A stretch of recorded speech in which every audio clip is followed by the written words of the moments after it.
Hello student, good morning, good afternoon, good evening. जो जब कहीं भी इस वीडियो को देख रहा है उसके according CA final theory class 16 marks free lecture full course में मैं आपका दोस्त, आपका होस्ट मोनेश, आपका मोस्ट वेलकम करता हूं। आइए स्टार्ट करते हैं। तो गाइज, हमारा एक चैप्टर पोर्टफोलियो कंप्लीट हो चुका है। अब हमारा टारगेट है पोर्टफोलियो 10 मार्क्स के अप्रोक्स आता है एग्जाम में, 10 to 12 मार्क्स के अप्रोक्स। अब हमें देखना है थियरी जो 16 मार्क्स का आता है। गाइज, उसमें टोटल 4 चैप्टर्स होंगे। एक स्टार्टअप फाइनेंसिंग होगा जो अभी हम स्टार्ट करने जा रहे हैं। बाकी 3 कौन से होंगे वो नेक्स्ट क्लासेस में आपको पता पड़ जाएगा। हम क्यों उन चैप्टर्स का नाम लेके अपना टाइम वेस्ट करें, हम क्यों ना अपने प्रोसेस को आगे बढ़ाएं और स्टार्टअप फाइनेंसिंग को स्टार्ट करें। तो आइए स्टार्ट करते हैं। तो गाइज देखिए, चैप्टर का नाम क्या है? चैप्टर का नाम है स्टार्टअप फाइनेंसिंग। स्टार्टअप को फाइनेंस करवाना है, तो मतलब हमारा काम स्टार्टअप समझना नहीं है, हमारा काम स्टार्टअप में काम आने वाले फाइनेंस को समझना है। ओके सर, अब बात समझ में आ रही है। मतलब हम यहाँ समझेंगे स्टार्टअप फाइनेंस कैसे कैसे हो सकता है, बिकॉज हम पढ़ ही रहे हैं स्ट्रेटेजिक फाइनेंशियल मैनेजमेंट। तो हमारा काम है स्टार्टअप को फाइनेंस कैसे कैसे करें। तुम्हारे सामने पीछे दिखाई दे रहा है स्टार्टअप। अरे स्टार्टअप के बारे में मैं तुम्हें क्या बताऊं। स्टार्टअप के लिए एक महत्वपूर्ण लाइन है, तुमने सुनी होगा, एडवर्टाइजमेंट में हमेशा आता रहता है, एक आइडिया जो बदल दे आपकी दुनिया। सुना कि नहीं सुना? मुझे नहीं लगता इंडिया में कोई ऐसा होगा जिसने लाइन नहीं सुनी होगी। एक आइडिया जो बदल दे आपकी दुनिया, वही आपका स्टार्टअप है। ऐसा आइडिया जो आपके पास है, जो आपकी दुनिया को बदल सकता है भाई और बहनों, वही स्टार्टअप है। तो आज के बाद कोई बोले स्टार्टअप क्या, तो एक सिंगल वर्ड में आंसर लिखेंगे, आइडिया जो बदल दे आपकी दुनिया। वो आपके पास होगा, वो आपका स्टार्टअप होगा। सल्यूट है गाइस, स्टार्टअप की दुनिया में मैं आपका दोस्त मोनेश आपका मोस्ट वेलकम करता हूं। तो हमारा जो चैप्टर है उस चैप्टर का नाम है स्टार्टअप फाइनेंसिंग। हमें स्टार्टअप के फाइनेंस सोर्सेज से मतलब है, हमें देखना है कि स्टार्टअप को फाइनेंस कैसे कैसे किया जा सकता है। कि स्टार्टअप, अगर मेरे पास एक आइडिया है भाई, मेरे पास एक आइडिया है, उस आइडिया को मैंने स्टार्टअप बोला, वो आइडिया एक यूनिक आइडिया है। मुझे उस यूनिक आइडिया को मान लो अगर स्टार्ट करना है, तो मुझे फाइनेंस कौन करेगा, मैं कहाँ से पैसों का जुगाड़ करूँ, उस पे ये चैप्टर है। अच्छा सर, और ऑलवेज इस चैप्टर में से 4 मार्क्स का सवाल आता ही आता है। कभी कभी एग्जाम में 8 मार्क्स का भी ये चैप्टर आ गया। 16 मार्क्स में से 8 मार्क्स अकेले इसी चैप्टर में से आ गए। सर क्या बात कर रहे हो सर, मजाक कर रहे हो? अरे मजाक की बात नहीं है बच्चों। जुलाई 21 का पेपर उठाओ, थ्योरी के 2 क्वेश्चन थे। एक वेंचर कैपिटल से था, वेंचर कैपिटल क्या होती है मैंने बताया नहीं, वो इसी चैप्टर का है। और एक पिच प्रेजेंटेशन से था, वो भी इसी चैप्टर का है। 8 नंबर के सवाल स्टार्टअप फाइनेंसिंग में दे दिए जुलाई 21 में, पर 4 नंबर तो ऑलवेज आता ही आता है। तो हमने इसको 4 नंबर की थ्योरी टारगेट करनी है। तो तुम सोचो, अगर हमने पोर्टफोलियो में 10 नंबर कवर कर लिए और 4 नंबर अगर स्टार्टअप में कवर कर लिए, तो हमने 14 मार्क्स कवर कर लिए। 60 जो हमारा टारगेट है उसमें से 14 आज से हमारे हो जाएंगे। तो पूरी तरीके से फोकस बनाए रखे क्लासेस पे, क्लासेस को रेगुलरली वॉच करें। कुछ दिनों से मेरी क्लासेस अपलोड नहीं हो पा रही होंगी, तो कोई बात नहीं गाइस, उसके लिए मैं आपको बोल चुका हूँ। ऑल इनकन्वीनियंस के लिए sorry, because of that team को कोविड हो गया है और मेरे में भी हल्के फुल्के लक्षण से, फिर भी मैं रिकॉर्डिंग करना जारी रख रहा हूँ। बिकॉज मुझे पता है कोविड तो चला जाएगा, कोविड आज होके कल परसों मैं कभी ना कभी ठीक हो ही जाऊँगा। पर अगर मैंने आज रिकॉर्डिंग्स नहीं की तो मैंने कुछ बच्चों का फ्यूचर अपने हाथ में लिया है, वो खराब हो जाएगा, वो डिस्ट्रॉय हो जाएगा। तो मैं उसके साथ वो खिलवाड़ नहीं कर सकता हूँ। मैं आज right now I am Covid positive, but फिर भी मैं रिकॉर्डिंग को कंटिन्यूस रखूँगा, बिकॉज तुम हो तो मैं हूँ।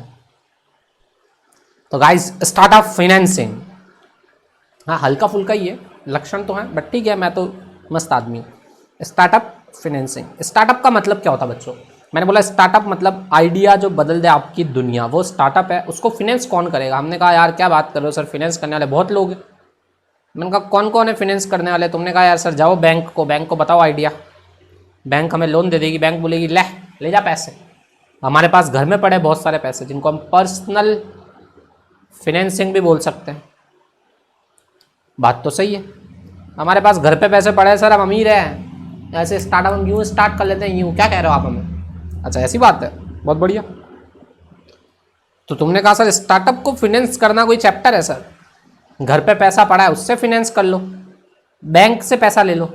मैंने कहा सच बताओ, घर पे इतना पैसा है? जिनके पास है उनको छोड़ो, क्या घर पे सच में इतना पैसा होगा कि हम किसी स्टार्टअप को फाइनेंस कर लें? हमारी सोच बड़ी है, हमारे पास एक आइडिया है जो बदल दे आपकी दुनिया। तो दुनिया बदलने के लिए हमारे पास जो पैसा पड़ा है वो काफ़ी होगा? नहीं सर। क्या बैंक हमें जो पैसा दे रही है वो सफिशिएंट होगा? बैंक हमें पैसा देगी कि भी नहीं देगी? सच बताओ। तुमने देखा बैंक अमीरों को अमीर बनाती है, जो अमीर है उसी को बैंक अमीर बनाती है, किसी गरीब को कभी बैंक लोन नहीं देती। बैंक लोन उसी को देती है जिसके पास कोई सिक्योरिटी होती है, जो गिरवी रखने की क्षमता रखता है, या जिसके पास एक पेड सैलरी है जो पर मंथ उसके अकाउंट में डेबिट और क्रेडिट हो रही है। समझ रहे हो मेरी बात को? वो पैसे निकाल रहा है, पैसे डाल रहा है, ऐसे ही बंदे के साथ बैंक ट्रांजेक्शन करना पसंद करती है। बैंक ऐसे ही बंदों को लोन देती है। आपके पास एक आइडिया, आप बैंक में लेके पहुंचे, बैंक बोलेगी जाना भाई। ऐसे रोज बहुत सारे आइडिया आते हैं। हमारे किसी को फाइनेंस नहीं करते, तो बैंक से फाइनेंस होना बहुत ही मुश्किल है सर। मतलब बैंक हमें लोन देगी नहीं, पर सर हमारे पास सैलरी भी आती है, हम स्टार्टअप करते हैं पर हमारे पास सैलरी भी आती है, हमारे पास एक आइडिया है पर हमारे पास सैलरी आती है, तो सैलरी स्लिप पे तुम्हें लोन मिलेगा। वो स्टार्टअप का लोन नहीं है, वो एक्चुअली पर्सनल क्रेडिट बोलते हैं उसको। अच्छा सर, मतलब बैंक तो लोन देगी नहीं, पर्सनल क्रेडिट हमें मिल सकता है। पर्सनल क्रेडिट मतलब तुमने अपनी क्रेडिट पे बैंक से लोन ले लिया। तुम्हारी सैलरी का एक फिक्स अमाउंट देखती है, उसमें से 85% या 80% फाइनेंस कर देती है बैंक। कि तुम्हारी पर मंथ की सैलरी जैसे आती है मान लो 45,000, तो 45,000 में 80% बैंक फाइनेंस कर देगी। बोलेगी 20% तो तुम्हें घर बार चलाने के लिए जरूरत पड़ेगी। तो 80% सैलरी को फाइनेंस कर देती है, कोई 70% को करती है, 65% को करती है, डिपेंड करता है बैंकिंग पॉलिसीज पे। तो ये होता है पर्सनल क्रेडिट। एक होता है तुम्हारे पास घर पे पड़ा हो पैसा, उसको बोलते हैं पर्सनल फाइनेंसिंग। दो वर्ड्स बता दिए मैंने कि आप स्टार्टअप को फाइनेंस कैसे कैसे कर सकते हैं। मैं तो सिर्फ ऐसे ही ओवरव्यू दे रहा हूं चैप्टर का।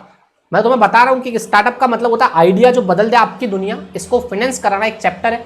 फाइनेंस कराना चैप्टर होना ही नहीं चाहिए, बिकॉज फाइनेंस तो हम जानते हैं कि फाइनेंस मतलब बैंक और या फिर खुद का घर में पड़ा हुआ पैसा। मैंने कहा खुद का घर में पड़ा हुआ पैसा बोलता है पर्सनल फाइनेंसिंग। और बैंक तुम्हें लोन देगी नहीं किसी भी स्टार्टअप पे, तो तुम्हें बैंक से दूसरे टाइप का लोन लेना पड़ेगा जिसको बोलते हैं पर्सनल क्रेडिट लोन। तो मतलब दो तरीके से तुम अभी तक तो फाइनेंस करवाना सीख गए। एक तो तुम्हारे पास जो घर पे पैसा पड़ा है उसको बोला पर्सनल फाइनेंसिंग, दूसरा बोला पर्सनल क्रेडिट। सर मजा नहीं आ रहा, अभी तो स्टार्टअप के लिए तो हमें लोन दिया नहीं, तो हमारे घर में पड़ा था, बैंक ने भी हमारी सैलरी स्लिप पे लोन दे दिया। कोई और मेथड बताओ सर, मजा नहीं आया। हमने कहा कोई और मेथड है हमारे पास? मेथड पे मेथड है। आप दोस्तों से पैसे ले लो, फ्रेंड्स एंड रिलेटिव को बोलो कि यार थोड़े बहुत दो, मजा आ जाएगा, बिजनेस चलेगा। वो सुशांत सिंह का डायलॉग सुना होगा कि अगर गिरेंगे तो साथ में गिरेंगे और उठेंगे तो एक साथ उठेंगे। गाइस क्या आप मुझे मेरा सपोर्ट करोगे? अरे एक ऐड है सुशांत सिंह राजपूत का जो टीवी पे बहुत फेमस ऐड है, मैंने उसको 3-4 बार देखा और 3-4 बार देखने में मुझे लगा ये ऐड का लिंक स्टार्टअप के साथ है। उस ऐड में क्या होता है, सुशांत सिंह राजपूत एक स्टार्टअप स्टार्ट करना चाहता है, तो उसका फ्रेंड बोलता है यार तेरे स्टार्टअप में कौन पैसा लगाएगा, तेरे स्टार्टअप में कौन काम करेगा। तो वो बोलता है कि आप मेरे साथ काम करना चाहेंगे? तो वो लोग बोलते हैं सैलरी कितनी दोगे? तो बोला सैलरी तो नहीं दूंगा, पर अगर उड़ेंगे तो साथ में उड़ान देखेंगे और गिरेंगे तो साथ में नीचे आएंगे। क्या अब आप मेरे साथ काम करना चाहते हैं? तो हमने अपने फ्रेंड्स को और रिलेटिव को यही बोला कि आप उड़ना चाहते हैं हमारे साथ? उड़ेंगे तो साथ उड़ेंगे जैसा पीछे दिखता है, और गिरेंगे तो साथ गिरेंगे साला। गिरने का मजा भी लेंगे और उड़ने का मजा भी साथ में लेंगे। अब करोगे मुझे फाइनेंस? तो फ्रेंड्स और रिलेटिव ऐसी बातें सुन के खुश हो जाएंगे, कहेंगे जा जी ले अपनी जिंदगी, और वो बोलेंगे ले पैसे ले। तो हमने कहा हम कैसे कैसे फाइनेंस कर सकते हैं, इस पर चैप्टर बनाने की जरूरत ही नहीं। मैं कह रहा हूँ ये तो दिल से निकल रहा है। बैंक लोन देगी नहीं, हम पर्सनल क्रेडिट लेंगे। हमें हमारे पास जो पैसे पड़े होंगे तो पर्सनली अपने स्टार्टअप को फाइनेंस करेंगे। अब दोनों से काम नहीं हो पा रहा तो हमने तीसरा सोर्स ढूंढा, फ्रेंड्स को पकड़ा, रिलेटिव को पकड़ा, वरना हमने माइक्रो लोन लिया चौथा। सर ये माइक्रो लोन क्या होता है? बेटा माइक्रो लोन मतलब फ्रेंड्स और रिलेटिव को नहीं, हमने अपने आस पड़ोसियों को देखा। हमने कहा देखो यार थोड़ा थोड़ा पैसा दोगे क्या है? या हमने वो देखा साहूकार जो होते हैं हमारे यहाँ पे हर सिटी में होते हैं, वो साहूकार जो कुछ चीज़ों को गिरवी रख के पैसे देते हैं या फिर आपके आइडियाज को देख के पैसे देते हैं आपको। साहूकार हर जगह होते हैं। तो हम उनके पास गए, उनको हमने बताया कि देखो भाई ऐसा सा प्लान है, आप हम पेपर साइन कर देते हैं, जितना प्रॉफिट होगा उसमें से आधा आपका हो जाएगा, आप हमें फाइनेंस कर दो। तो वो ज़्यादा अमाउंट नहीं दे सकते हमें 1 करोड़ 2 करोड़, वो हमें 10 लाख 5 लाख 4 लाख। तो हमने 4-4 लाख के 4 लोगों को ढूंढ लिया। तो ऐसे करके हमको 20 लाख का जुगाड़ हो गया। 4-4 लोगों के 5 लोगों को ढूंढ लिया तो 20 लाख का जुगाड़ हो गया। तो ये हमारी स्ट्रेटेजी उसके, इसको बोलते हैं माइक्रो लोन। क्या बोलते हैं इसको? बोलते हैं माइक्रो लोन, जो हमने छोटे मोटे साहूकार या जमींदारों से ली। हाँ सर बात तो सही है, पर सर इन सब में भी मज़ा नहीं आ रहा। हमने कहा चलो ठीक है और देखो, हमने कहा वेंडर फाइनेंसिंग करवा लो। तो हमने कहा वेंडर फाइनेंसिंग क्या होती है सर? मैंने कहा यार देखो सुनो तो सही, वेंडर फाइनेंसिंग का मतलब। तुमने कहा हाँ बताओ वेंडर फाइनेंसिंग का मतलब। मैंने कहा यार तुम अपने वेंडर को जाके बोल दो ना वेंडर उधार दे दे, क्योंकि देखो तुम्हारे फ्रेंड्स तुम्हें पैसा नहीं दे रहे, तुम्हारे घर में पैसा पड़ा नहीं, तुम माइक्रो लोन लेने कोई साहूकारों के पास जा नहीं सकते हो, और साथ में तुम्हारी जो क्रेडिट है वो बैंक में बहुत खराब है, तो बैंक तुम्हें लोन दे नहीं दिए। तुम्हारे पास चार जो सोर्स मैंने बताया वो सारों पिट गए। तो तुमने कहा 5वां सोर्स बताओ। तो मैंने कहा देखो हाथ पांव जोड़ लो वेंडर के, जो तुम्हें माल सप्लाई करता है।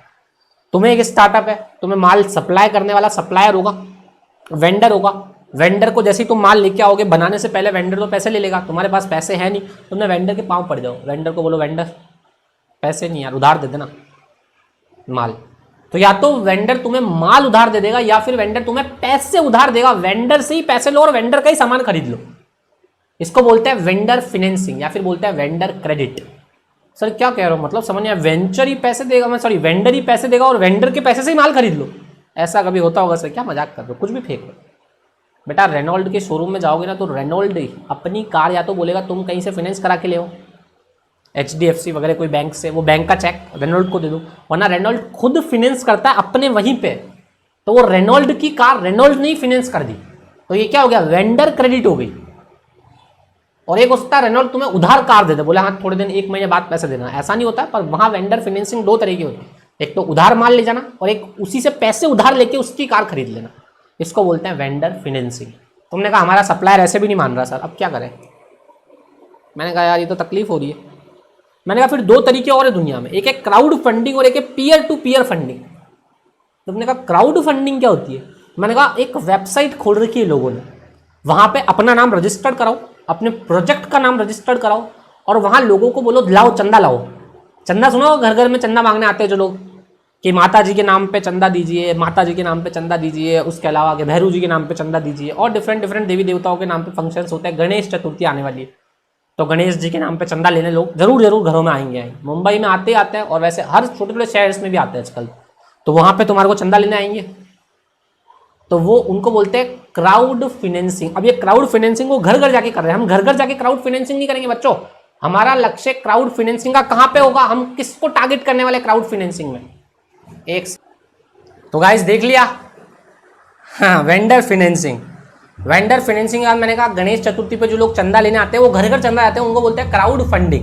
तो वैसे ही क्राउड फंडिंग के लिए वेबसाइट बना रखी है आजकल, जहां पे जिसको बोरो करनी है मनी और जिसको लैंड करनी है वो दोनों एक साथ मिलेंगे और वहां पे क्राउड है, मतलब समझो मुझे क्राउड से पैसे लेने, मैं कह रहा हूं मुझे 2 लाख रुपए प्रोजेक्ट की जरूरत है, आप मुझे जितना रुपए देते हो उतना दो, आप 2000 दो, 4000 दो, 5000 दो, क्राउड फंडिंग। क्राउड आएगा पूरा, लेने वाला एक और देने वाला क्राउड। अब क्राउड कितने रुपए देगा वो क्राउड पे डिपेंड करता है। मैं हर 1 रुपए के लिए ब्याज दूंगा लोगों को, मैं बोलूंगा जैसे मान लो मैंने क्लासेस को स्टार्ट करने के लिए लोगों को बोला आओ क्राउड में मुझे फंडिंग कराओ, मैंने अपना प्रोजेक्ट वहां रजिस्टर करा दिया, तो मैं लोगों को क्या बेनिफिट दूंगा कि आज के बाद मेरी 4 पेन ड्राइव्स आपको फ्री मिलेगी, साथ में मैं पर्सनली जो बच्चा मुझे 500 रुपये इन्वेस्टमेंट करेगा उसको मैं पर्सनली डाउट सॉल्व करूंगा। मतलब मेरे स्टार्टअप में इन्वेस्ट करना है, क्राउड को बोल रहा हूँ मेरे में इन्वेस्ट करो, जितना इन्वेस्ट करोगे मैं 15-20 दिन 50 दिन का टाइम दे सकता हूँ, ऐसे में उनसे इन्वेस्टमेंट करवाऊंगा, उसको बोलते हैं क्राउड फंडिंग।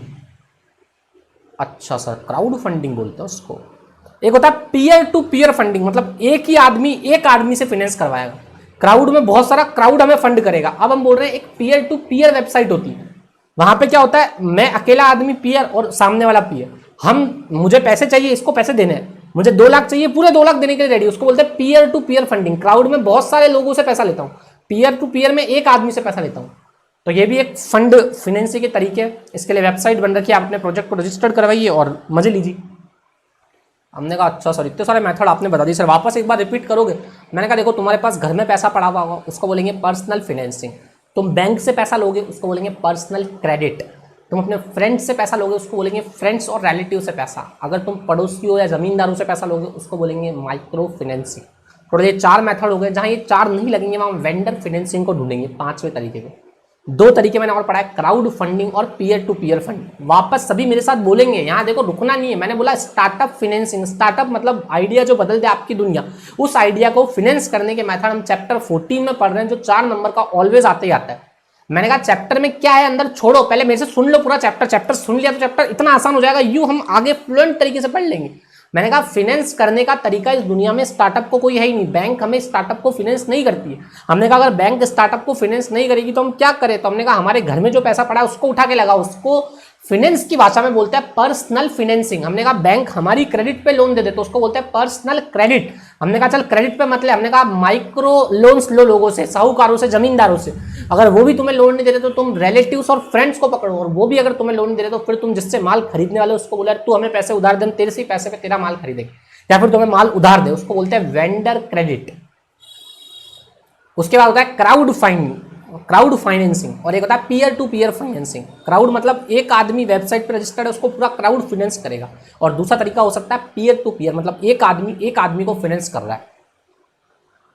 बात तो सही कह रहे हो सर आप। इसको बोलते हैं, क्या बोलते हैं इसको बोलते हैं अपन innovation mode of financing. Financing के इनोवेशन मोड क्या क्या है हमारे पास, तो हमने कहा फाइनेंसिंग के इनोवेशन मोड में मैंने तुम्हारे को 6 मोड पढ़ा दी। कितने हो गए, 4 5 6 7 मोड हो गए। हमने कहा सर और भी कोई मोड हो सकता है, हाँ हो सकता है। अब एक कंपनी होती है, इसको बोलते हैं परचेजिंग कंपनी। देखो हमको वेंडर ने मना कर दिया, वेंडर ने बोला मैं उधार माल नहीं दूंगा। हमने कहा यार ये बात तो गड़बड़ हो रही है। और हमने अपने जो कस्टमर थे उनको बोला, मैंने कहा तुम हमें एडवांस में पैसा दे दो या फिर मैं तुम्हें माल दूँ और तुम मुझे पैसा दो। हमने कहा ना हम तो क्रेडिट पे माल लेते हैं हमेशा। हमारी आज तक लोगों से जो ग्राहकी चल रही है वो क्रेडिट पे चल रही है, तो हम तुम्हें पैसा देंगे अगले महीने। ये आदमी अभी पैसा ले रहा है और वो आदमी हमें 1 महीने बाद पैसा देगा कस्टमर, तो हम तो बीच में फंस गए। हमने कहा यार ये माथा पच्ची हो गई यार। तो एक परचेजिंग कंपनी होती है, वो बोलती है तुम्हारे वेंडर का बिल मुझे दिखाओ कि तुमको वेंडर से ये माल लेके आना है और वेंडर तुम्हें फाइनेंस नहीं कर रहा है।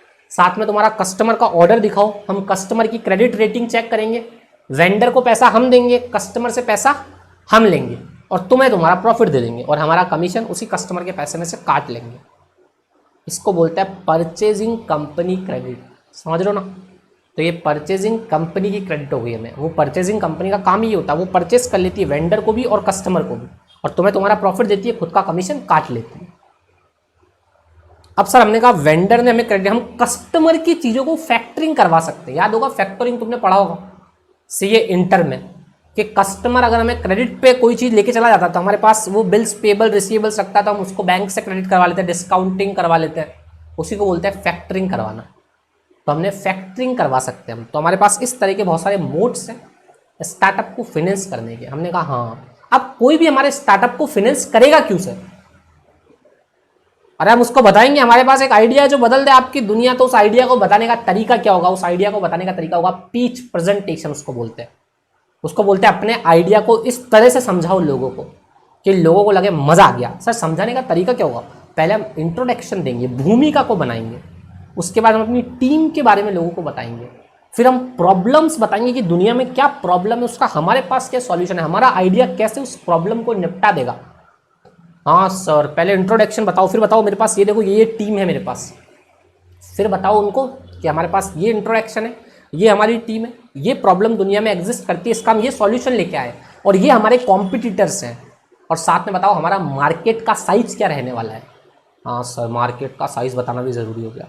फिर हम उसको बताएंगे कि अब हमें तू फिनेंस कर, क्योंकि हमने तेरे को मार्केट का साइज बता दिया, हमने तेरे को अपने कॉम्पिटिटर्स बता दिए, हमने टीम बता दी, हमने प्रॉब्लम बता दी, सॉल्यूशन बता दी और हमने ये भी बता दिया कि हमारे पास पर्सनल फिनेंस करने के लिए कितने रुपए और अभी तक हमारे पास कितना पैसा आ चुका है फिनेंस से। अगर ये सारी बातें हम उनको बताएंगे उसके बाद वो हमें फिनेंस करेंगे और फिनेंस करने के सोर्स मैंने तुम्हारे को बता दिए। बात तो सही है सर, मतलब इस चैप्टर में सर इस तरीके की बातें हमको पढ़नी है। हाँ बेटा देखो चैप्टर बोल क्या रहा है, चैप्टर बोल रहा है स्टार्टअप का मतलब होता है एक आइडिया जो बदल दे आपकी दुनिया। उस आइडिया से अपनी दुनिया को बदलाने के लिए आपको फिनेंस करवाना पड़ेगा, बिकॉज वो आइडिया तभी तो इंप्लीमेंट करोगे जब आपको कोई फिनेंस करेगा। तो हमने कहा फिनेंस करने के तरीके क्या क्या हो सकते हैं, तो हमने कहा घर में पड़ा हुआ पैसा, बैंक से लो पैसा, फ्रेंड से लो पैसा, रिलेटिव से लो पैसा, जमींदारों से लो पैसा, क्राउड फंडिंग करो, पीयर टू पीयर फंडिंग करो, परचेजिंग कंपनी के पास चले जाओ, क्रेडिटर को फैक्टरिंग करवा लो और वरना वेंडर को बोलो वेंडर तू हमें क्रेडिट दे दे। ऐसे हमने 8 से 9 मेथड्स पढ़ ली। हमने कहा वो लोग हमें पैसा देंगे क्यों? हमने कहा समझाओ उनको, अपने आइडिया को समझाना तुम्हारा काम होगा दोस्तों। तुमने कहा आइडिया को कैसे समझाया? मैंने कहा इंट्रोडक्शन दो, भूमिका बनाओ, टीम बताओ, प्रॉब्लम बताओ, सॉल्यूशन बताओ। तो तारक बता देगा प्रॉब्लम क्या है, सॉल्यूशन बताओ, ऐसा वो एक का टाइटल सॉन्ग है ना, उस टाइटल सॉन्ग में ऐसा शायद प्रॉब्लम एंड सॉल्यूशन के बारे में कुछ बात होती है। तो प्रॉब्लम एंड सॉल्यूशन, फिर कॉम्पिटिटर के बारे में बात करो, फिर मार्केट साइज बताओ, फिर उनको बोलो अब हमें तुम फाइनेंस कर दो। तो introduction, team, problem, solution, competitor, market size, उसके अलावा पर्सनल फाइनेंसिंग का तरीका और फिर बाद में बोलो अब हमें तुम फाइनेंस कर दो बच्चों। ये तरीका हुआ। तो हमने कहा सर पहले फाइनेंस के सोर्सेस पढ़ेंगे, फिर पिच प्रेजेंटेशन पढ़ेंगे और फिर हम पढ़ेंगे मोड ऑफ फाइनेंसिंग। सर ये मोड तो वही तो है, मोड बोलो चाहे आप वो बोलो कि मतलब माइक्रो फाइनेंसिंग कराओ या फिर वेंडर परचेजिंग कराओ, वेंडर क्रेडिट कराओ, परचेजिंग कंपनी के पास जाओ, ये तो बात सेम ही तो हो गई सर। फिर ये मोड ऑफ फाइनेंसिंग में क्या है बेटा? मोड ऑफ फाइनेंसिंग में कुछ स्पेसिफिक मेथड्स के नाम दिए हुए। उन्होंने बोला है कि 3 तरीके आपके पास होंगे जब कभी भी आप एक स्टार्टअप को फाइनेंस करते हो तो आपके पास 3 तरीके होंगे। हमने कहा कौन कौन से तरीके होंगे, उन्होंने कहा बूट स्ट्रैपिंग होगा एक। सर ये क्या होता है बूट स्ट्रैपिंग, सब पढ़ेंगे। एक होगा एंजल और एक होंगे वेंचर कैपिटलिस्ट, इसको बोलेंगे वेंचर कैपिटल। एक होगा वेंचर कैपिटल। तो ये 3 लोग हमें फाइनेंस करते हैं ऑलवेज। इन्हीं को हम एंजल बोलो या फिर इन्हीं को वेंचर कैपिटल्स बोलो। हमने जो मेथड्स पढ़े ना उनमें से उन सारे मेथड्स जो थे, हमने बोला माइक्रो फाइनेंसिंग करवा लो, फ्रेंड्स और रिलेटिव से ले लो पैसे, उसके अलावा क्राउड फंडिंग कराओ, पीयर टू पीयर फंडिंग कराओ, उसके अलावा क्या नाम है ना वेंडर को बोलो। तो ये वेंडर को बोलना, इन सब मेथड को 3 कैटेगरी में बांट दिया। ब्रॉडर कैटेगरी ये तीनों होती है किसी भी स्टार्टअप को फाइनेंस करने की। अब वो सारे मेथड कहीं ना कहीं इन्हीं में फिट करूंगा। मैं बोलूंगा बूट स्ट्रैपिंग का मतलब होता है ट्रेड क्रेडिट करो, मतलब अपने वेंडर को बोलो वेंडर हम तेरे से पैसा लेके तेरा ही माल खरीद लेंगे, या फिर ऐसा मत करो तो वेंडर को बोलो वेंडर हमें कुछ समय के लिए माल उधार दे दे, तो उनको बूट स्ट्रैपिंग कैटेगरी में रखेंगे। एंजल जो फंडर होते हैं, एंजल फंड जिनको मैं बोलता हूँ, तो एंजल फंड कहाँ से आते हैं, वो आते हैं छोटे छोटे स्मॉल माइक्रो लोन्स जिनको हम बोलते हैं, वो एंजल्स होते हैं। वो अच्छे लोग होते हैं, वो एक्चुअली हमारे जैसे फ्रेंड्स हुए, रिलेटिव हुए, उनको पता है बिजनेस डूब भी सकता है, सारे पैसे बर्बाद भी होते हैं, फिर भी हमें पैसे दे रहे हो, हमारे आइडिया की इज्जत कर रहे हैं। बेसिक लेवल पे आइडिया की इज्जत करने वाले जो बेसिक लेवल पे पैसा देते हैं बिना ये सोचे समझे कि आइडिया फ्लॉप होगा या रहेगा, और मैं फाइनेंस करते हैं, इसलिए हम उनको बोलते हैं एंजल्स, परिया है वो हमारे लिए। और एक होते हैं वेंचर कैपिटलिस्ट जो बोलते हैं दूसरे लोगों का पैसा, वो बहुत सारे लोगों का पैसा इकट्ठा करते हैं और इकट्ठा करके किसी बिजनेस में डाल दो, पर वो उसी बिजनेस में डालते हैं जो बिजनेस ग्रो कर रहा हो। समझ लो, उसे क्राउड फंडर बोलते हैं, पीयर टू पीयर फंडर बोल सकते हो। तो ये वेंचर कैपिटलिस्ट की कैटेगरी में आएंगे। तो उन्हीं सब फाइनेंस के तरीके को 3 कैटेगरी में बांट दिया, बूट स्ट्रैपिंग, एंजल ब्रोकर्स या एंजल फंडर्स और वेंचर कैपिटलिस्ट। ये 3 कैटेगरीज हो गई हमारे पास। ये वो जो इनोवेटिव तरीके पड़े थे उन सारी कैटेगरियों को मिक्स करके हमने कहा 3 मेथड्स होंगे। इसके बाद वेंचर कैपिटलिस्ट पे खूब चर्चा की हुई है कि वेंचर कैपिटलिस्ट ग्रोइंग इंडस्ट्री में पैसा लगाता है, ये वहां पे एक्चुअली इंक्लूड होता है, मैनेजमेंट में इंक्लूड हो जाता है, साथ में तुम्हें ऑर्डर्स दिलवाता है, तुम्हें बताता है बिजनेस को कैसे चलाना है। एंजल फंडर डायरेक्टली बिजनेस में घुसते नहीं, भले ही वो तुम्हें पैसा लगाएंगे, तुम्हारे शेयर्स ले लेंगे और बाद में प्राइस बढ़ेगी तो बेच के निकल जाएंगे।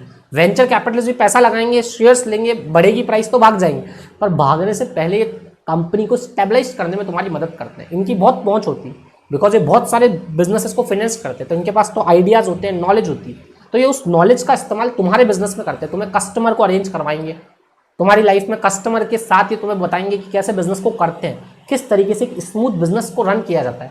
तो ये बहुत सारी मदद करने वाले venture capitalist. Angel broker, angel जो फंडर होते हैं वो डायरेक्टली इन्वेस्ट करते हो चले जाते हैं, उनको बेचारों को नहीं पता तुम बिजनेस कैसे चलाओ, तो तुम्हारे मतलब इनिशियल लेवल पे इन्वेस्टमेंट कर रहे हैं, ये ग्रोइंग लेवल पे इन्वेस्टमेंट करते हैं वेंचर कैपिटल्स। तो इसमें और इसमें ये डिफरेंस हो गया। बूट स्ट्रैपिंग हम समझ, बूट स्ट्रैपिंग को हम आगे जाके और ज़्यादा एनालिसिस करेंगे। मैं चैप्टर को बता रहा हूँ क्या है चैप्टर में। उसके बाद चैप्टर में वेंचर कैपिटलिस्ट की कुछ टाइप है, डोमेस्टिक वेंचर कैपिटलिस्ट होते हैं और एक बाहरी मतलब विदेशी वेंचर कैपिटलिस्ट होते हैं, जहां से पैसे विदेशों से इकट्ठे होते हैं और वो इंडिया में इन्वेस्टमेंट करते हैं स्टार्टअप में। एक होता है इंडियन जो डोमेस्टिक पार्टनर्स होते हैं, वहां से पैसे लेते हैं और वो तुम में इन्वेस्टमेंट करते हैं। ये सब लोगों का पैसा इकट्ठा करता है वेंचर कैपिटलिस्ट और लगाता है। एंजल ब्रोकर छोटे छोटे पैसे लगाते हैं बिकॉज ये छोटे छोटे लोग होते हैं बेचारे, तो ये इनिशियल मनी को इंट्रोड्यूस करते हैं, बहुत कम पैसा लगाते हैं, ज़्यादा बिजनेस में ध्यान देते नहीं है, सिर्फ शेयर्स खरीदते हैं, जब बढ़ेंगे तो बेच देंगे, नहीं बढ़ेंगे तो ठीक है। अब इनिशियल लेवल पे पैसे लगाने वाले लोग होते हैं। ये ग्रोइंग इंडस्ट्री में पैसा लगाते हैं, उनको पता ग्रो करेगा ही करेगा, वहाँ पे वो तुम्हारी मदद करते हैं, बिजनेस को चलाने में मदद करते हैं और सो मेनी टाइप्स ऑफ मदद की जाती है इनके द्वारा। तो इनको बोलते हैं बूट स्ट्रैपिंग, एंजल फंडर और वेंचर कैपिटलिस्ट। वेंचर कैपिटलिस्ट के कुछ टाइप होंगे, विदेशी पैसा आएगा, एक इंडियन पैसा आएगा, इंडियन और विदेशी का मिक्स भी हो सकता है। ये सब हमें वेंचर कैपिटलिस्ट में पढ़ना है और ये पढ़ने के बाद हमें समझना पड़ेगा स्टार्टअप में भारत में क्या क्या स्टार्टअप को छूट दी गई। भारत में स्टार्टअप को बहुत सारे बेनिफिट्स दिए गए, जैसे कि आप इनकम टैक्स में आपने पढ़े होंगे बेनिफिट्स कि अगर आप स्टार्टअप लगा दो 4 या 5 साल के लिए 10 सालों तक आपको बेनिफिट्स मिलते हैं। आप वो 10 साल कौन से चूज़ करते हो आप पे डिपेंड करता है। सॉरी, शायद 3 साल के लिए बेनिफिट्स मिलता है इनकम टैक्स में एक स्टार्टअप को। वो 3 साल आप पहले के 10 सालों में से कोई भी 3 साल चूज़ कर सकते हो। तो पहले के 10 सालों में से चूज़ करना है, पहले के 5 सालों में से चूज़ करना है, ऐसा कोई प्रोविज़न है स्टार्टअप के लिए। एक प्रोविज़न दिया हुआ है इनकम टैक्स में, डिडक्शन चैप्टर्स में, डिडक्शन में है या एग्जामिशन में, अब देखो थोड़ा सा याद नहीं रहता है, इनकम टैक्स अच्छी नहीं अपनी, पर हाँ जहाँ भी है वो वहाँ ऐसा बोल रखा है शायद 5 साल में, शुरू के 3 सालों में एग्जामेशन ले लो, या फिर 2 सालों को छोड़ के लास्ट के 3 सालों में ले लो। तो ऐसा कुछ 3 सालों में स्टार्टअप को एग्जामेशन मिलती है। वो स्टार्टअप अगर 2021 के पहले के थे तो मिलेगी, शायद एक स्पेसिफिक पीरियड है उसमें आपने वो स्टार्टअप चालू किया तो आपको इनकम टैक्स के डिडक्शंस और बेनिफिट्स मिलते। उसके बारे में हमको लास्ट में पढ़ना है कि स्टार्टअप में कैसे कैसे हमको स्टार्टअप में फ़ायदे मिलेंगे। तो टोटल चैप्टर का बेसिक इंटर हो गया। चैप्टर में क्या क्या पढ़ना है, स्टार्टअप को फिनेंस करने के इनोवेटिव तरीके क्या है, उसके अलावा स्टार्टअप को अगर इनोवेटिव तरीके से फिनेंस कर दिया तो फिर हम इस स्टार्टअप को अगर आगे ले जाएंगे तो हमारे पास मोड ऑफ फाइनेंसिंग कौन कौन से होंगे। हमने कहा मोड ऑफ फाइनेंसिंग ये 3 होंगे। स्टार्टअप में फिनेंस करवाने के लिए उनको पिच प्रेजेंटेशन देनी पड़ेगी। हमने कहा पिच प्रेजेंटेशन हम दे देंगे, और साथ में हमको ये बताना पड़ेगा कि एक स्टार्टअप एक्चुअली कैसे ग्रो करता है, स्टार्टअप का फ़ायदा क्या है, स्टार्टअप के बेनिफिट्स क्या है। तो इस तरह के चैप्टर को टोटल 4 पार्ट्स में डिवाइड किया गया है। अब हम चैप्टर को स्टार्ट करने जा रहे हैं। चैप्टर की भूमिका मैंने आपके सामने दे दी। भूमिका में बहुत टाइम लग गया, कोई बात नहीं, टाइम लग गया तो भूमिका से ही चैप्टर बनता है और भूमिका से ही मज़ा आता है। तो देखो चैप्टर में क्या क्या भाग तुम्हें दिए हुए, इंट्रोडक्शन ऑफ स्टार्टअप, इसी में उन्होंने इनोवेटिव वेज दे दिए कि इनोवेटिव वेज कौन से होंगे। फिर पिच प्रेजेंटेशन आ गई, फिर सोर्स ऑफ फाइनेंसिंग आ गया। सोर्स ऑफ फाइनेंसिंग को अपन बोल सकते हैं मोड ऑफ फाइनेंस। इसी मोड ऑफ फाइनेंस का पार्ट ये वेंचर कैपिटलिस्ट हो गया। और लास्ट में हमने पढ़ा स्टार्टअप, कि स्टार्टअप एक्चुअली क्या होता है, क्या बेनिफिट्स है, क्या स्टार्टअप के फ़ायदे होंगे, स्टार्टअप अगर स्टार्ट करते हैं तो कितना मज़ा आ सकता है। फिर लास्ट में हमें ये पढ़ना है। तो हम स्टार्ट करने जा रहे हैं। पहला हम पढ़ेंगे innovative ways of startup. Startup को स्टार्ट करने के लिए क्या क्या इनोवेटिव वेज हैं। बेसिक हम बाद में पढ़ेंगे। बेसिक में सिर्फ ये लिखा हुआ है बैंक स्टार्टअप को फाइनेंस नहीं करती है। कोई भी बैंक स्टार्टअप को फाइनेंस करने में बिलीव नहीं रखती है, इसलिए किसी भी स्टार्टअप को इंडिया में स्टार्ट करना मुश्किल है। बिकॉज बैंक इस प्रोजेक्ट में रुचि नहीं रखती, तो हमें दूसरे लोगों की तरफ जाना पड़ता है। दूसरे लोग में हमारे फ्रेंड्स हो सकते हैं, हमारे रिलेटिव्स हो सकते हैं, हमारे माइक्रो फाइनेंस वाले लोग हो सकते हैं, क्राउड फंडिंग वाले लोग हो सकते हैं, पीयर टू पीयर वाले लोग हो सकते हैं। तो वो थोड़ा सा बेसिक दिया हुआ है, पर वो बेसिक के बाद हमें जो स्टार्ट करना है वो स्टार्ट करना है इनोवेटिव वे ऑफ फाइनेंसिंग। तो सभी लोग अपने मॉड्यूल का पेज नंबर 14.2 खोल लेंगे। यहां लिखा हुआ है some of the innovation way of financing startup. बोल रहा है स्टार्टअप को फाइनेंस करने के लिए कुछ इनोवेटिव तरीके होते हैं, कुछ इनोवेटिव मेथड्स हैं स्टार्टअप को फाइनेंस करने के लिए। तो मैं हमेशा जब भी स्टार्टअप का क्वेश्चन दिखे तो सबसे पहले ये लिखना पड़ेगा, स्टार्टअप मीन्स एक आइडिया जो बदल दे आपकी दुनिया। अगर हम इसे फाइनेंस करवाना चाहते हैं तो बैंकिंग चैनल इससे बिल्कुल भी फाइनेंस नहीं करते, बिकॉज बैंकिंग चैनल्स उसी को फाइनेंस करते हैं जो पहले से अमीर होते हैं। ये तो स्टार्टअप है, स्टार्टअप को फाइनेंस करने में रुचि नहीं दिखाते, तो हमें दूसरे मोड्स की तरफ जाना पड़ेगा। दूसरे मोड्स में होता है माइक्रो फाइनेंस, फ्रेंड्स रिलेटिव, हमारे पर्सनल फाइनेंसिंग, पर्सनल क्रेडिट, वो सारी चीज़ों की तरफ हमें बढ़ना पड़ेगा। हमने कहा ठीक है। अब हमारा पहला सवाल जो एग्जाम में 4 मार्क्स का एक बार बन के आ चुका है, हो सकता है वापस ये 4 मार्क्स का बन के आ जाए। Some of the innovative way of startup financing. मैंने कहा सारे वे तुम्हें आते हैं, बस अब मुझे तो सिर्फ रीड करवाने हैं। चैप्टर तो हमने शुरू के 25 मिनट में पढ़ ही लिया। देखो कौन कौन से वे इन्होंने दे रखे हैं। पहला वे दिया हुआ है पर्सनल फाइनेंसिंग, दूसरा वे दिया हुआ है पर्सनल क्रेडिट लाइंस, तीसरा वे दिया हुआ है फ्रेंड्स एंड फैमिली, चौथा दिया हुआ है पीयर टू पीयर लेंडिंग, पांचवा दिया हुआ है क्राउड फाइनेंसिंग, 6 दिया हुआ है माइक्रो लोन्स, 7 दिया हुआ है वेंडर फाइनेंसिंग, 8 दिया हुआ है परचेज ऑर्डर फाइनेंसिंग, और एक 9 दिया हुआ है फैक्टरिंग। मतलब हमने ये 9 के 9 मेथड समझ लिए हैं, दिल में इनको उतार लिए हैं। वापस एक बार हम तीनों को सभी को रिपीट करेंगे, 9 के 9 मेथड्स को। हमारे पास अपना तरीका है पर्सनल फाइनेंसिंग, घर में लगा हुआ पैसा बिजनेस में लगा दो, घर में पड़ा हुआ पैसा। Personal credit financing, personal credit lines जिनको बोलते हैं पर्सनल क्रेडिट, तुम्हारी सैलरी स्लिप पे बैंक तुम्हारे को कितना लोन दे रहा है, तुम्हारी क्रेडिट पे बैंक जो लोन दे रहा है उसको बोलते हैं पर्सनल क्रेडिट लोन। बिल्कुल सही बात कही सर, ये पर्सनल क्रेडिट लाइन। फिर मैंने बोला फैमिली और फ्रेंड्स को पकड़ो, ये पकड़ लिया फैमिली एंड फ्रेंड्स को। फिर मैंने कहा पीयर टू पीयर लेंडिंग, मैंने कहा देखो तुम अकेले इंसान हो, सामने वाला भी अकेला है, वो तुम्हें पैसे देना चाहता है। कि वेबसाइट होती है उस पर आप अपने प्रोजेक्ट को रजिस्टर कर सकते हो, सामने वाला भी रजिस्टर करता है। यहाँ पे एक आदमी को पूरा फाइनेंस कर रहा है, तुम्हें 20 लाख की जरूरत है, ये पूरा 20 लाख देने के लिए तैयार है। पर क्राउड फाइनेंसिंग इसका थोड़ा सा अपोजिट है। क्या है क्राउड फाइनेंसिंग में? क्राउड फाइनेंसिंग में तुम एक ही आदमी हो जिसको पैसे चाहिए 20 लाख, पर वो 20 लाख एक आदमी देने वाले नहीं है, यहाँ देने वाले बहुत सारे हो सकते।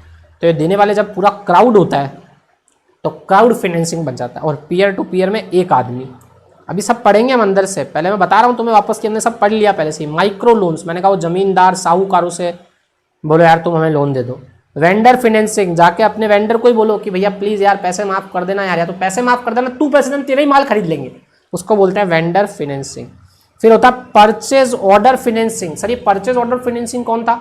हाँ याद आ गया सर, वो वेंडर हमें माल उधार नहीं दे रहा, क्रेडिटर मतलब जो हमारे कस्टमर्स है वो बोल रहे हैं हम क्रेडिट पे माल ले जाएंगे। हमने कहा एक परचेजिंग कंपनी को ढूंढो, वो परचेजिंग कंपनी वेंडर का ऑर्डर हमारे देखेगी, कस्टमर का ऑर्डर देखेगी, और दोनों को वेंडर को पेमेंट कर देगी, कस्टमर का पेमेंट लेगी, आपको प्रॉफिट डिलीवर कर देगी।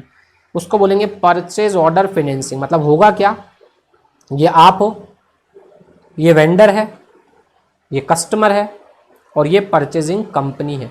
तो ये परचेजिंग कंपनी इसके ऑर्डर की कॉपी देखेगी, इसके ऑर्डर की कॉपी देखेगी, और आपको फाइनेंस कर देगी। फाइनेंस आपको नहीं करेगी, डायरेक्टली पेमेंट इसको देगी, और कस्टमर का पेमेंट खुद रिसीव करेगी और प्रॉफिट आपको भेज देगी। ये इसका तरीका होगा। फिर हमने कहा चलो सबसे बढ़िया है फैक्टरिंग करवा लो। बोला फैक्टरिंग क्या होती है? मैंने कहा यार तुमने अपने कस्टमर को माल बेचा, कस्टमर पैसे तुरंत दे नहीं रहा है, कस्टमर से बिल ऑफ एक्सचेंज लिखवा लो और बिल ऑफ एक्सचेंज को बैंक में जाकर डिस्काउंट करवा लो, उसको बोलते हैं फैक्टरिंग। ओके सर, मज़ा आ गया मज़ा आ गया मज़ा आ गया, सारे मेथड्स आते हैं सर हमें तो वैसे ही। हमने कहा पहला क्वेश्चन तुम्हें आता है। उसके बाद दूसरा क्वेश्चन देखो क्या है, पीच प्रेजेंटेशन। ये फाइनेंस ऐसे ही नहीं करेंगे लोग, इस फाइनेंस को करने के लिए तुम्हें लोगों को पीच प्रेजेंटेशंस दिखानी पड़ेगी। हमने कहा मतलब पीच प्रेजेंटेशन मतलब अरे लोगों को बताओ भाई तुम्हारे पास क्यों लोग तुम्हें फाइनेंस करें। तो पहले इंट्रोडक्शन बताओ, फिर अपनी टीम के बारे में बताओ। हमने कहा हाँ बात तो सही है। फिर उनको प्रॉब्लम बताओ जो ग्राउंड पे चल रही है, उस प्रॉब्लम का सॉल्यूशन तुम्हारे पास क्या है वो बताओ। फिर अपनी मार्केटिंग स्किल्स और सेल्स के बारे में बताओ कि हम कैसे मार्केट को कैप्चर करेंगे, मार्केट का साइज बताओ हम कितने मार्केट को कैप्चर करने वाले हैं। फिर एक प्रोजेक्टेड बैलेंस शीट दो कि हम इतना प्रॉफिट तो कमा ही लेंगे, समझ रहे हो क्या। फिर प्रोजेक्टेड बैलेंस शीट में आप इनकम स्टेटमेंट दे सकते हो, आप कैश फ्लोज दे सकते हो, आप बैलेंस शीट्स दे सकते हो। फिर कॉम्पिटिटर के बारे में बताओ, समझ रहे हो। फिर आप उसको अपना बिजनेस मॉडल बताओ, और लास्ट में बताओ फाइनेंस कैसे कराओगे। आप हमें फाइनेंस करो, मतलब आपने टोटल कितनी बातें बतानी पड़ेगी, इसमें भी टोटल 9 बातें। मैंने कहा 9 बातें कौन कौन सी है, मैंने कहा 9 बातों को वापस एक बार आपको दिखा देता हूँ। सारी बातें हमें याद करनी है बेटा, पॉइंट्स याद करना बहुत ज़्यादा जरूरी है। अंदर तो हम लिख सकते हैं 4 नंबर के क्वेश्चन में जो पॉइंट एग्जैक्ट लिख देगा 9 के 9 उसके 4 के 4 मार्क्स पक्के हैं। मैंने तो ऐसे स्टूडेंट्स दे रखे हैं जिन्होंने सिर्फ 4 ही पॉइंट्स लिखे तो भी 4 में से 4 मिले, पर अपन तो 9 के 9 लिखेंगे। मैंने कहा पहला इंट्रोडक्शन, उसके बाद टीम के बारे में बताओ। फिर टीम के बारे में बताने के बाद क्या करेंगे, टीम के बारे में बता दिया, टीम के बारे में प्रॉब्लम, फिर सॉल्यूशन, और ये 4 चीज़ें बताने के बाद प्रॉब्लम और सॉल्यूशन, उसके बाद हमें पॉइंट्स को इधर उधर कर सकते हैं। फिर हम उसका कॉम्पिटिटर बता दें पहले उसको, फिर कॉम्पिटिटर के बाद मार्केट साइज बताएं, फिर प्रोजेक्टेड बैलेंस शीट बताएं मतलब प्रोजेक्शन बताएं, फिर हमारा बिजनेस मॉडल बताएं, और फिर हम उनको बोले अब हमें तुम फाइनेंस कर दो। समझ रहे हो क्या, 4 वो और 5 6 7 8 और 9। तो क्या शॉर्ट ट्रिक बन गई, देखो शॉर्ट ट्रिक कुछ ऐसी बन गई,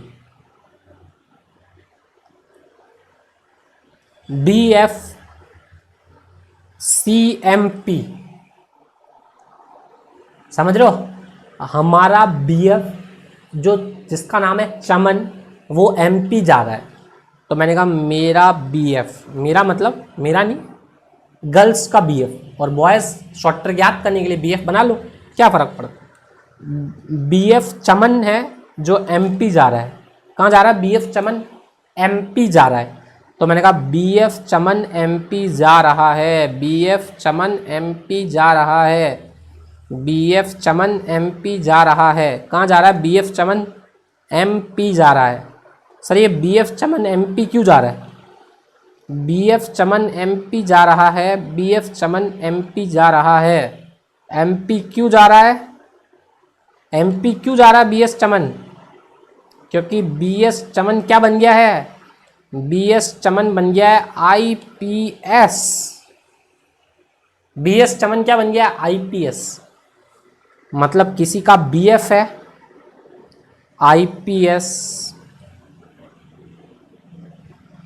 BF चमन, या फिर यूँ बोल सकते हैं, हम बोल सकते हैं तेरा, सुनना ढंग से, तेरा BF चमन IPS IPS है, तेरा BF चमन IPS है, तो T for team, B for business model, F for finance, C for competitor, I for introduction, P for problem और S फॉर सॉल्यूशन।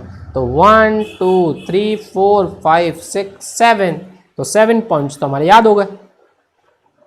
7 पॉइंट्स कितने इजीली हमें याद हो गए।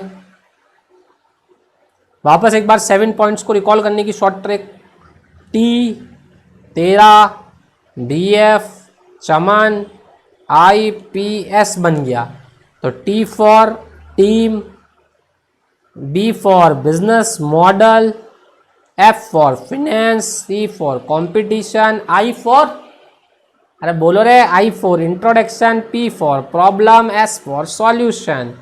हमने कहा ठीक है, तो इंट्रोडक्शन हो गया, टीम हो गया, सॉल्यूशन हो गया, और P से हम एक और पॉइंट बना सकते हैं यहीं पे, P फॉर प्रॉब्लम, और यहीं पे हम बोल देंगे P फॉर, क्या होगा बताओ, एक और P, एक तो P प्रॉब्लम हो गया और एक और P क्या होगा देखते हैं, team, solution, projected balance sheet, ये रहा, ये प्रोजेक्शन भी हम वही जोड़ सकते हैं। P के साथ 2 पॉइंट्स हो गए, प्रोजेक्शन भी P वाला पॉइंट अभी तुम्हारी स्क्रीन पे आ जाएगा, देखो ये P फॉर प्रोजेक्शन, जिसमें इनकम स्टेटमेंट बताने हैं। तो टोटल हमने 8 पॉइंट तो रिकॉल कर लिए। अब एक और नवा पॉइंट कौन सा छूट रहा है यार, उसके लिए भी कुछ ना कुछ करना पड़ेगा। तो हो गए ना 9 पॉइंट्स, तो फिनेंस हो गया, बिजनेस मॉडल हो गया, कॉम्पिटिटर्स हो गए, उसके अलावा प्रोजेक्शन भी हो गया। अच्छा, एक मार्केट साइज नहीं हुआ, तो मैंने कहा था वो गया कहाँ था, थोड़ा सा शॉर्ट ट्रिक में अपन ने MP को जोड़ना भूल गए अपन, तो कोई बात नहीं, ये शॉर्ट ट्रिक अभी अभी तुम्हारे सामने बैठे बैठे मेरे क्रिएटिव दिमाग ने बनाई है, इसलिए थोड़ी बहुत इधर उधर हो गई। अब पूरी शॉर्ट ट्रिक कंप्लीट तैयार हो गई। मैं हर बैच में डिफरेंट डिफरेंट शॉर्ट ट्रिक्स देने की कोशिश करता हूँ। पिछले बैच में ये शॉर्ट ट्रिक डिफरेंट थी, इस बैच में शॉर्ट ट्रिक डिफरेंट होती है। T तेरा BF, C तेरा BF चमन, तेरा BF जो चमन है वो IPS बन गया, इसीलिए वो MP पोस्टिंग ज्वाइन करने गया हुआ है। कहाँ गया हुआ है, MP गया हुआ है पोस्टिंग को ज्वाइन करने। तो जब कभी भी पिच प्रेजेंटेशन आ जाए, टोटल ये 9 पॉइंट्स लिखने, 9 पॉइंट्स में सारी बातें छुपी हुई है, team, business model, finance, competitor, I for introduction, P for problem, S for solution, P for projected balance sheet और M फॉर मार्केट साइज। सारे के सारे 9 पॉइंट हमारे दिमाग में, जब कभी भी हमें फिनेंस करवाना पड़ेगा टोटल ये 9 पॉइंट्स लगाने पड़ेंगे। और मैंने कहा तुम फिनेंस करवाओगे कैसे, मैंने कहा फिनेंस करवाने के अपने तरीके हैं। तुमने कहा क्या क्या अपने तरीके हो सकते हैं, मैंने कहा वापस बोलो, फिनेंस कराने के अपने तरीके होंगे, पर्सनल फिनेंसिंग जो घर में पड़ा है, पर्सनल क्रेडिट, फ्रेंड्स को बुलाओ, उसके अलावा बोलो क्या क्या कर सकते हो, फ्रेंड्स को बुलाओ, माइक्रो लोन हमारा ले जाओ, पहले पर्सनल फिनेंस कराओ, पर्सनल क्रेडिट पे लेके आओ, फ्रेंड्स को पकड़ो, वरना माइक्रो लोन हमसे ले जाओ, वरना वेंडर से क्रेडिट कराओ, परचेजिंग कंपनी के पास जाओ, क्राउड से फंडिंग कराओ, वरना पीयर टू पीयर हमारे पास ले आओ, वरना पीयर टू पीयर हमारे पास ले आओ। इससे भी काम नहीं चले तो तुम फैक्टरिंग करवाओ, इससे भी काम नहीं चले तो तुम फैक्टरिंग करवाओ। ओके सर, कितने हो गए, 1 2 3 4 5 6 7 8 9। कोई शॉर्ट ट्रिक तुम्हारे सामने नजर आ रही है क्या, कोई शॉर्ट ट्रिक सामने नजर आई तो बताओ, किसी को भी कोई शॉर्ट ट्रिक सामने नजर आ रही है तो मुझे बताओ रे भैया।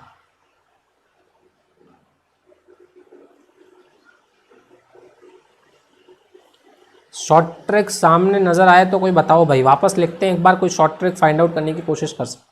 Personal financing, personal credit, friend से लोन लो, माइक्रो फाइनेंसिंग कराओ, वेंडर के पास जाओ, परचेजिंग क्रेडिट कराओ, क्राउड फंडिंग कराओ, पीयर टू पीयर फंडिंग कराओ, तो 1 2 3 और एक फैक्टरिंग कराओ, 1 2 3 4 5 6 7 8 9। कोई शॉर्ट ट्रिक दिख रही है सर, शॉर्ट ट्रिक तो हो सकती है, आप बोलो तो सर शॉर्ट ट्रिक बनाते हैं।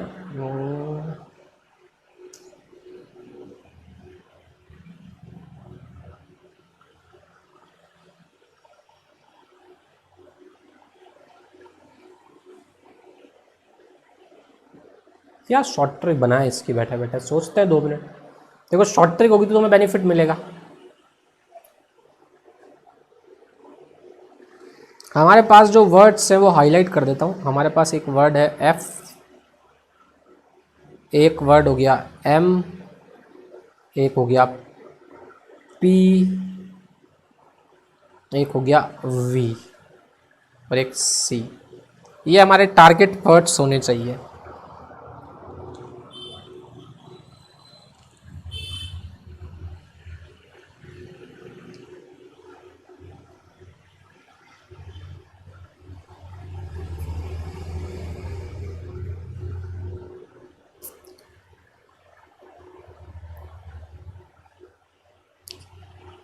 ठीक है, बन गई। शॉर्ट ट्रिक हो गई। एफएम में वीआईपी प्रियंका चोपड़ा गई। एफएम मतलब 92.7 एफएम में वीआईपी प्रियंका चोपड़ा गई। प्रियंका चोपड़ा वीआईपी है, उसको एफएम में बुलाया गया, तो एफएम में वीपीसी गई। पीसी से बहुत सारा होता है, पी से बहुत सारी चीज़ें, वी से तो एक ही है वेंडर फाइनेंसिंग, एफ से है फ्रेंड और फैक्टरिंग, एम से है माइक्रो लोन, सी से क्या है क्राउड फंडिंग, पी से पीयर टू पीयर फंडिंग। तो सी पी तो हमको डायरेक्ट याद आ जाएगा। पी से और भी बहुत सारी चीजें, पर्सनल फाइनेंसिंग और पर्सनल क्रेडिट, ये दोनों भी पी से। तो पी से टोटल 3 बातें हो गई, तो 3 तो पी से हो गया। एफ से 2 हो गए, तो 2 3 4 5 6 7 और 8 हो गया। मतलब एक और छूट रहा है, कौन सा छूट रहा है बताओ? एफ फॉर 2 फैक्टरिंग और friends, M for micro loan, V for vendor, और पी से हो गया एक तो personal loan, personal credit, peer to peer funding, और एक और पी से बन सकता है। पी से टोटल 4 है, पी से 4 है, ध्यान रखना। पी 4 है और एफ एम तो 2 है, तो 2 एफ एम में वीआईपी 4 पीसी गई, 4 प्रियंका चोपड़ा को बुलाया गया, ताकि तुम्हें याद रहे। मुझे पता वाहियात शॉर्ट ट्रिक है, बट करूँ क्या? शॉर्ट ट्रिक देना मेरा काम है, मुझे पता है याद नहीं होगा तो फिर कहीं ना कहीं से शॉर्ट ट्रिक तो लानी पड़ेगी। तो F M V P C गई। पी से कौन कौन सी 4 चीज़ें हो गई? पी से हो गया पर्सनल फाइनेंसिंग, पर्सनल क्रेडिट, एक हो गया पर्सनल क्रेडिट पर्सनल फाइनेंसिंग, एक हो गया peer to peer review, peer to peer, और एक और क्या हो गया यार, परचेजिंग ऑर्डर। परचेजिंग ऑर्डर हो गया पी से। तो टोटल पी से 4 हो गया, एफ से 2 हो गए फ्रेंड्स और फ्रेंड्स, फैमिली और फैक्टरिंग। तो हमारे पास 2 शॉर्ट ट्रिक हो गई। पीच प्रेजेंटेशन की शॉर्ट ट्रिक है टी का बीएफ, मतलब तेरा बीएफ चमन आईपीएस बन गया, और आईपीएस की पोस्टिंग ज्वाइन करने एमपी चला गया। T for team, B for business model, F for finance करना है, C for competition, I for introduction, P for problem, S for solution, P for एक और पी आ गया ना, क्या है इस पी का मतलब, और एम फॉर मार्केटिंग, और P for projected balance sheet, market size, P for projected balance sheet. और वैसे ही मैंने कहा ऊपर वाले अगर हमें याद करने हो तो ऊपर वालों को याद करने का तरीका क्या होगा, जिसको इनोवेशन मोड बोल रहा हूँ, तो इनोवेशन मोड को याद करने का तरीका होगा एफ एम पीसी वीआईपी।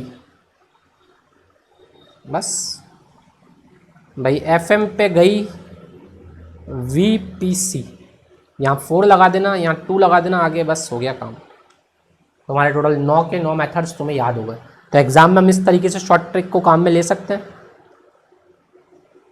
अभी हमने अंदर का मसला नहीं पढ़ा, अंदर का मसला तो 5 मिनट का काम है यार। इसके बाद हम तीसरा एक और सवाल देख लेते हैं, फिर हम अंदर जाएंगे। पूरा चैप्टर तुम्हारे सामने खोल के रख दिया, क्या बात कर रहे हो तुम अब।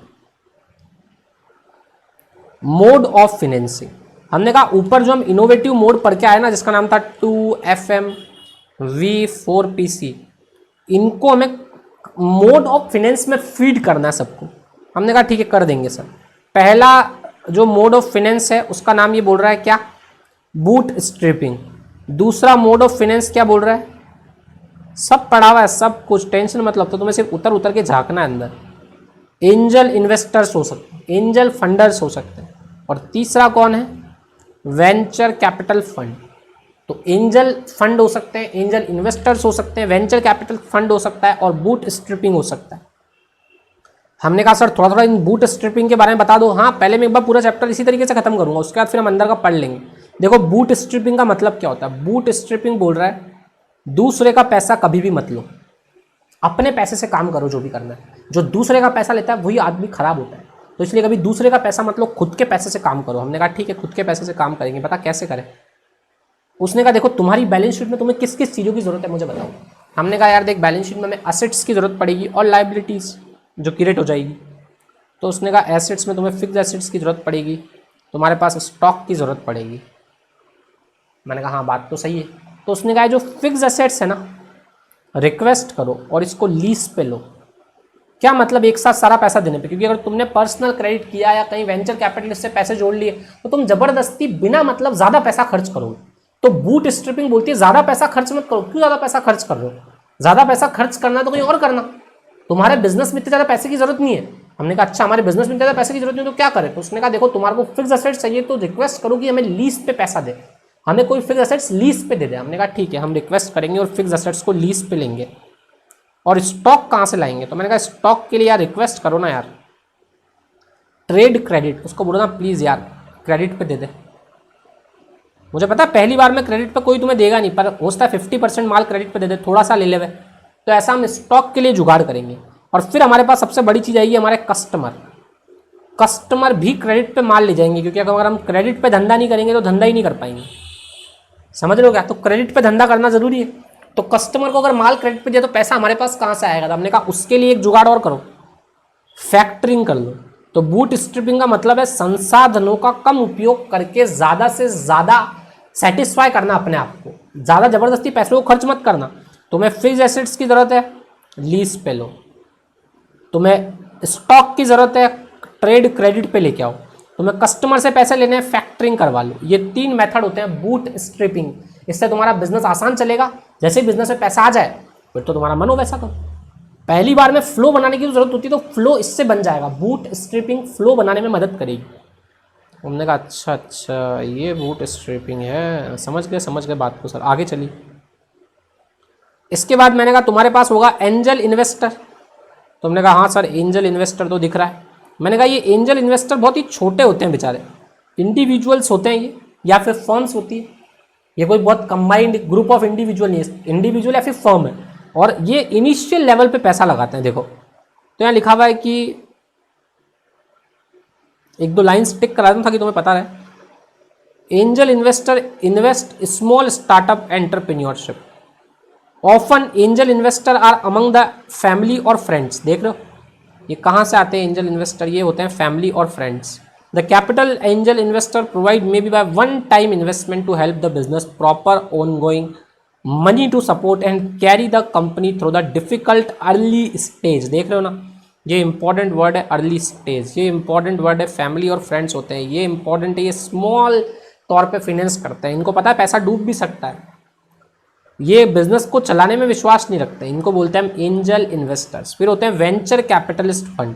ये देखो ये ग्रोइंग कंपटीशन में पैसा लगाते हैं, ये इक्विटी परचेस कर लेते हैं हमारे बिजनेस की, साथ में हमें असिस्ट करते हैं न्यू प्रोडक्ट हमें कैसे बनाना है, न्यू सर्विस हमें कैसे देनी है, और साथ में हमें बताता है एक्टिव पार्टिसिपेशन करते हैं हमारे बिजनेस में। समझ रहे हो? ये एक्टिवली हमारे बिजनेस में आते हैं, डे टू डे एक्टिविटी में हमारे बोर्ड ऑफ डायरेक्टर्स में कुछ बोर्ड ऑफ डायरेक्टर खुद के शामिल करते हैं, ग्रोइंग कंपटीशन में पैसा लगाते हैं, हमारे बिजनेस की इक्विटी खरीदते हैं, लॉस में पार्टिसिपेट करेंगे अगर होगा तो, साथ में डेवलप करते हैं, ये ग्रोइंग कंपनीज में लगाते हैं। तो ये इनकी बातें हो गई वेंचर कैपिटलिस्ट की। फिर वेंचर कैपिटलिस्ट के कुछ कैरेक्टरिस्टिक्स दिए हैं। क्या कैरेक्टरिस्टिक्स हैं? ये लॉन्ग टर्म ओरिजिन के लिए पैसा लगाते हैं, इनको पता है बहुत लंबे समय के लिए पैसा लगाना पड़ेगा, इनको पता है पैसा तुरंत लिक्विडेट नहीं होगा जब हम चाहेंगे तब, हाई रिस्क हो सकती है, डूब भी सकता है, और ये इक्विटी पार्टिसिपेट होते हैं हमारे बिजनेस में। तो कैरेक्टरिस्टिक्स ऑफ वेंचर कैपिटल अगर कभी हमारे आ जाती है एग्जाम में तो सर इसको कैसे याद करें? तो मैंने कहा इसको याद करने का तो बहुत आसान तरीका है। क्या? मैंने कहा सिर्फ ये याद करना है। सर ये क्या है? एक कंपनी है मेरी बनने वाली, एक कंपनी जैसे मैं खरीद रहा हूँ, विदेशी कंपनी LHC, क्योंकि LHC कंपनी में खरीदने वाला हूँ कुछ ही समय बाद। सर ये किसका बिजनेस करती है? LHC, इलायची। भाई तुम जिसे इलायची बोलते हो ना, अमेरिकन उसे LHC बोलते हैं। सर क्या फेंक रहे हो? कुछ भी मतलब वाहियात शॉर्ट ट्रिक है, तो है शॉर्ट ट्रिक मेरी है, तुम्हें लेनी लो। मतलब LHE मतलब इलायची। अब मैंने जब अमेरिकन को बोला इलायची बोलो तो उन्होंने कहा एलएचई एलएचई एलएचई, तो वो LHE मुझे वहीं से दिमाग में नाम आया। मैंने कहा LHE रखेंगे अपन इलायची वाली कंपनी का नाम। तो थोड़ी देर में मैं इलायची मार्केट में लेकर आऊँगा। इलायची जानते हो ना सब लोग? अरे इलायची जो चाय के अंदर डालते हैं भाई, चाय को स्वादिष्ट बनाने के लिए इलायची डाली जाती है उसमें। तो वो इलायची के बारे में मैंने अंग्रेजों को बोला इलायची को प्रोनाउंस करो, तो उन्होंने कहा LHE। मैंने कहा ओके फाइन। मैंने कहा यही अपनी कंपनी का नाम रखेंगे LHE। तो सही LHE का मतलब क्या हो गया? L फॉर हो गया long term horizon, lack of liquidity. H for हो गया हाई रिस्क और E फॉर हो गया equity participate. Okay sir, lack of liquidity, long term horizon, high risk और इक्विटी पार्टिसिपेट, ये हो गए हमारे कैरेक्टरिस्टिक्स। फिर हमने कहा सर इसके एडवांटेज भी दिए हुए वेंचर कैपिटलिस्ट के। मैंने कहा वो एडवांटेज तो मिक्सअप है, एडवांटेज कैरेक्टरिस्टिक्स का, और मैंने जो ऊपर पढ़ा है ना कि ग्रोइंग इंडस्ट्री में पैसा लगाते हैं, एक्टिव पार्टिसिपेट करते हैं बिजनेस में, साथ में इनिशियली स्टेज पे क्या करते हैं, इनिशियल स्टेज में हमें प्रोडक्ट का डेवलपमेंट सिखाते हैं, और साथ में लैक ऑफ लिक्विडिटी होती है, लॉन्ग टर्म ओरिजिन होता है, हाई रिस्क होती है। ये सारी बातें तुम्हें मिक्स करके एडवांटेज में लिखनी है। तो कैरेक्टरिस्टिक्स और हमने जो ऊपर क्वालिटीज़ पढ़ी वो सब मिला के एडवांटेज में लिखनी। तो एडवांटेज अगर आता है एग्जाम में तो मैंने बता दिया कैसे लिखना है। ये कब पैसा लगाते हैं तो इनके कुछ स्टेजेस होते हैं कि उन्हीं स्टेज में हम पे पैसा लगाएंगे। या तो ये बिल्कुल इनिशियल लेवल पे पैसा लगाएंगे जिनको हम बोलेंगे सीड मनी, या थोड़ा मार्केट में ग्रो होने के बाद फर्स्ट राउंड में, सेकेंड राउंड में, थर्ड राउंड में, फोर्थ राउंड में पैसा लगा सकते। ये राउंड अभी हमें पढ़ना है, अभी तो मैं सिर्फ समझा रहा हूँ। फिर हमें वेंचर इन्वेस्टमेंट का प्रोसेस बताना है कि वेंचर कैपिटल इन्वेस्टमेंट का प्रोसेस क्या होता है। आज हम तुरंत जाएंगे कोई वेंचर कैपिटलिस्ट के पास अपना आइडिया सुनाने, तो क्या तुरंत हमें फाइनेंस कर देगा? कभी नहीं करेगा। वो पहले हमारे आइडिया पर रिसर्च करके देखेगा कि सच में ये आइडिया ग्रो करने वाला है या नहीं करने वाला है। तो उसके लिए हम सबसे पहले किससे मिलते हैं? हम मिलते हैं डील को ऑर्गेनाइज करवाता है, एक कंपनी होती है जो डील को ऑर्गेनाइज करवाती है। हम उसके पास जाएंगे, बोलेंगे हमारे पास एक बहुत अच्छा प्रोजेक्ट है यार, आप वेंचर कैपिटलिस्ट को हमसे अप्रोच कराओ। उन्होंने कहा अच्छा, तो वो उनको बोलते हैं डील ऑर्गेनाइजर। वो डील ऑर्गेनाइजर के बाद हमारी स्क्रीनिंग होती है हमारे प्रोजेक्ट की, हमारे प्रोजेक्ट की ड्यू डिलीजेंस चेक होती है, और ड्यू डिलीजेंस चेक होने के बाद हमारा डील स्ट्रक्चर फाइनल हो जाता है कि हाँ आपको इस तरीके से पैसा दिया जाएगा। फिर पोस्ट इन्वेस्टमेंट एक्टिविटी मतलब वो बिजनेस में पार्टिसिपेट करेंगे आज के बाद, और लास्ट में वो एग्जिट प्लान भी जानते हैं कि हमें कब इस बिजनेस से निकलना है। तो ये वेंचर कैपिटलिस्ट प्रोसेस है। मुझे इस बार एग्जाम में आने के इसके चांसेस बहुत ज़्यादा लग रहे हैं। सर इसको याद करने की भी कोई शॉर्ट ट्रिक है? बिल्कुल है, क्यों नहीं। इसको याद करने की शॉर्ट ट्रिक ये रही,